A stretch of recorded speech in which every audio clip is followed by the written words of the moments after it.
Excuse me, sir. Question for you. Have you ever been broke before? Yes. Yeah? And what do you do for a living out here in Washington, D.C.? I work in this building. Capitol? Yeah, in the Capitol building. What do you do? I'm a member of Congress. You're a member of Congress? Yes. Like in the Senate or House of Representatives or? Oh, House of Representatives. You're a representative? Yep. In the U.S. level? Yes. Are you serious? 100%. What's your name? Byron Donalds. Byron Donalds. Could I interview you for a minute real quick? I go all over the world interviewing the most successful people to help the younger generation. You think I could get a minute of your time real quick? Yeah, sure, of course. Is that okay? Yes. What was the turning point like getting into politics? Did you always know that you were going to become a member of Congress and work in one of the highest levels of office that you can possibly hold? No, my business was in finance. I was in life settlements, Vatican settlements at the time, and when the economy was kind of blowing up in 2008, I had to do research from my firm, and that's when I started watching politics and getting engaged, and I was about 30 at the time, but this was not a dream as a kid or in college or nothing like that. So you have a finance background. 17 years, I'm securities licensed. What's an economic truth that most politicians are afraid to say, or that they're afraid to admit? Can't borrow money forever. The more money we borrow, the more it costs us. And what most people don't understand is when you increase the nation's debt, it actually destroys the purchasing power of every American. The people who suffer most are poor people, seniors on fixed incomes. So at some point we have to pay that back. At some point we got to stop borrowing as much. Right now let's slow down the trajectory of our borrowings. Let's get there first and then really plan a way over the next couple decades to start paying down the debts. How have you made your money work for you? What are you putting your money into right now? My firm trades on my behalf. I don't trade securities. Why not? Well, one, I think it's unethical for members to trade because I have information that people don't. Have you seen a lot of members of Congress do that before? Oh yeah. Oh yeah. Former Speaker Pelosi has done quite well in the stock market. People don't know why. You got a $150 billion net worth off a $100,000 salary. You've seen some people get real rich off of politics. Yeah, and I think that's what's messed this place up because that's where I say it becomes about you and not about the people that sent you. If you do this job right, you lose money on this deal. What was your first moment in Washington, D.C. when you were like, oh, this is how this really works? Oh man, that was probably our third day here.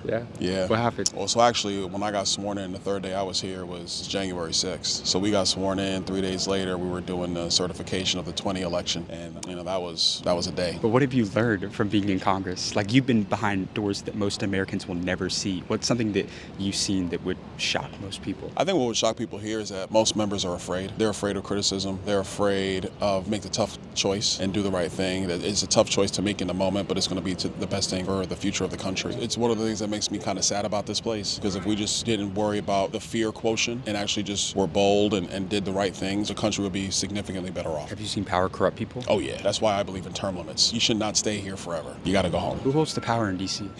The president, obviously. The president, Speaker of the House, Senate Majority Leader. But I would argue that the real power in D.C. is really if a cluster of members are willing to stand firm for something. Because at the end of the day, in Washington, everybody's counting votes. And if you don't have enough votes to get a majority to move something off the floor, nothing happens. What's the toughest decision you had to make in politics? Oh, man. When I got nominated for Speaker at the beginning of my second term. Speaker of the House? Yeah, I got nominated. We were having a difference of agreement on how the House should operate. And there were a group of members that opposed Speaker McCarthy at the time. And the group was trying to figure out who to nominate. And they were like, we want to nominate you. And I'm like, what? And so I remember that day so well. Like, I had to go into the side room, pray, call my wife. I think I could really sense the gravity of the moment. Because, we're trying to select a Speaker of the House. The whole world is watching this thing. And my name moves forward. And it's funny, too. Like, we're over here by the steps. And I remember Manu Raju, CNN. We came out after I got nominated. And we come out on the steps. And the whole press corps is coming out, this massive gaggle.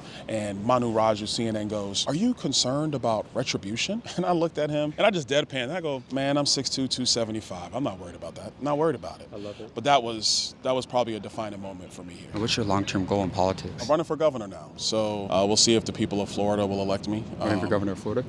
I am. So we'll see how that goes. We feel good. We feel confident about the race. But I think in politics, like in life, you're either moving up or you're moving out. And anything that is stagnant doesn't go well in life. So now, I want you to think back to your career. What was that one conversation that really changed your trajectory in life? Oh, man. My boss, when I was 29, he said to me, "Byron, whatever you do, get to where you want to get to by 40. He goes, because by 40, that's where you're really going to make your money. That's really where you're going to make your mark. And, when you're young, coming into your career, you want every promotion, you want every title, you want every raise. But I think those early years are really just a grind for you to really know how to work, learn about you, learn about how to work with other people. That advice really did sink in. It does matter. You really just want to kind of get to where you want to get to by 40. And then that's really when you take off. And so, look at me. I'm 46. But you don't care about what anybody thinks about you. Nah. Why not? Haters gonna hate, man. I have it in my office. I subscribe to the Mamba mentality. Haters are a good problem to have. You gotta learn to love it. Can't worry about it. Hey, I don't care if they love me or hate me as long as they call me. That's right. Do you believe in God? Yes. Has faith been important for you? It's been huge. I gave my life to Christ at 21, and I think that I was lost, man. Did you have some low points? Oh, yeah. 18, 19, 20, I had some real low points. Like what? Got arrested at 18, got arrested at 20. Was really not where I needed to be. But you didn't fall into that victim mentality because obviously you didn't let that stop you from achieving the kind of success that you amounted to. No, because